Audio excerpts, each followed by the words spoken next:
সোনামণি সোনামণি সোনামণি, দেখ তোর জন্য কি সুন্দর আমি একটা ঝুমকো বানিয়ে এনেছি। আরে বাবু, স্কুল থেকে এসেই সোনামণির সাথে খেলতেছিস? হ্যাঁ বাবা, আমি সোনামণিকে খুবই ভালোবাসি, এই আমার প্রিয় বন্ধু। পাগলটা, আমি দুদিনের জন্য বাইরে যাচ্ছি, কিন্তু তুই বাড়িতে থাকিস আর স্কুল যাস। ঠিক আছে বাবা।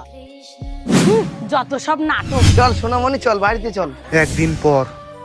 সোনামণি, আজকেও যে আমাকে স্কুল যেতে লাগবে, ওকে কিন্তু এগুলো সারাদিন খেয়ে থাকতে হবে, আর মা তোকে জল দিবে।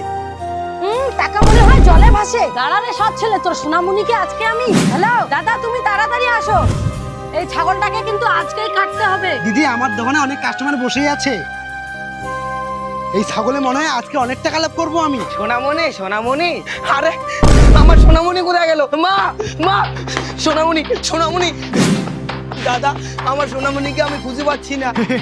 তোর সোনামণিকে তুই পাবি, রামকোষাইয়ের কাছে যা।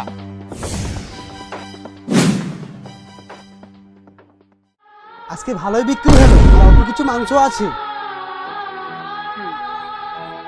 আরে এটা তো আমারই সোনামণি ঝুমকা, তোর জন্য কি সুন্দর আমি একটা ঝুমকো বানিয়ে এনেছি। এই ছেলে, তখন থেকে তোকে দেখতেছি তুই এদিক ওদিক কি ঘোরাঘুরি করতেছিস। এটা তোমার এখানে কিভাবে আসলো? এটা তো আমার সোনামণি ঝুমকা। তোর মা আমার কাছ থেকে পয়সা নিয়ে ছাগলটা বিক্রি করে দিয়েছে, তোর ছাগল তো এখন মাংস হয়ে গেছে, তুই এখনো খুঁজাখুঁজি করতেছিস। না না, এ হতে পারে না। এখনো মনে হয় ও সোনামণিকে খুঁজে পাই নাই, এই টাকা নিয়ে আমি বাপের বাড়ি চলে যাই। হ্যাঁ, তুই আমার সোনামণিকে বিক্রি করে দিয়ে টাকা নিয়ে পালাচ্ছিস।